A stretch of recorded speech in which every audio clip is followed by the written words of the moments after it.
জামায়াতে ইসলামীর সঙ্গে ইসলামী আন্দোলন বাংলাদেশের বিরোধ বরাবরই ছিল প্রকাশ্যে।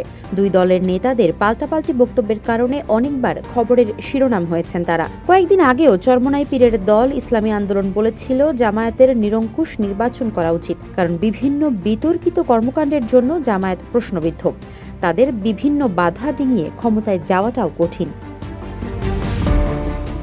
ইসলামী আন্দোলন বিএনপি নাকি জামায়াতের সঙ্গে জোট করবে তা সময়ই বলে দেবে বলেও কখনো কখনো মন্তব্য করেছেন দলটির নেতারা। কোন পথে যাবে চরমোনাই পীরের দল তা নিয়ে সবার মাঝেই ছিল ধোঁয়াশা। ইসলামী আন্দোলন এটাও বলেছিল যে অন্য ইসলামী দলগুলো নিয়ে তারা আরও একটা জোট করতে পারে, তবে সেখানে জামায়াত থাকবে কিনা তা কখনোই স্পষ্ট ছিল না। আগে জামায়াতের সঙ্গে জোটের কথা চিন্তা না করলেও এবার চরমোনাই পীরের দল বলছে বৃহত্তর স্বার্থে তারা জামায়াতের সঙ্গে আলোচনা করছেন, সেই সঙ্গে চলছে অন্য সমমনা দলগুলোর সঙ্গেও কথাবার্তা। Double million offer Walton fridge কিনে পেতে পারেন 20 লক্ষ টাকা, রয়েছে কোটি কোটি টাকার নিশ্চিত উপহার। ইসলামী আন্দোলন বাংলাদেশের আমির ও চরমোনাই পীর সৈয়দ মোহাম্মদ রেজাউল করিম বলছেন জামাত সহ সবার সঙ্গেই আলোচনা চলছে। দেশের কল্যাণের জন্য তারা আলোচনা চলমান রেখেছেন। যেখানে দেশের কল্যাণ, ইসলামের কল্যাণ, মানবতার কল্যাণ থাকবে সেখানেই জোট হবে। যদিও এর আগে ইসলামী আন্দোলন বাংলাদেশের নায়েবে আমির মুফতি সৈয়দ মোহাম্মদ ফয়জুল করিমের বক্তব্যে জামায়াতের সঙ্গে জোটের বিষয়ে দ্বিধা স্পষ্ট হয়ে উঠেছিল।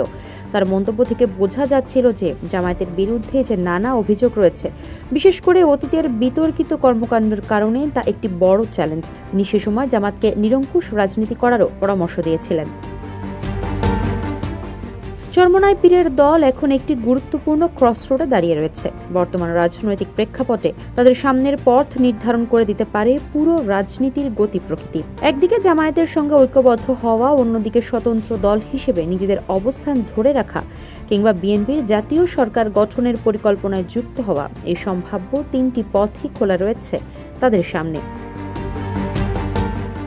তবে দলটির নেতারা আপাতত তাদের পরবর্তী সিদ্ধান্তকে সময়ের উপর ছেড়ে দিচ্ছেন। এমন পরিস্থিতিতে চরমোনাই পীরের দল যে পথে হাঁটবে তা আগামী নির্বাচনের রাজনীতিতে গুরুত্বপূর্ণ ভূমিকা পালন করতে পারে। তাদের সিদ্ধান্ত রাজনৈতিক মেরুকরণে নতুন ধারা যুক্ত করবে এবং সম্ভাব্য জোট ও জাতীয় সরকারের রূপরেখাকে প্রভাবিত করতে পারে বলে মনে করা হচ্ছে। আফসারা নাজ, নিউজ ডেস্ক, ইত্তেফাক।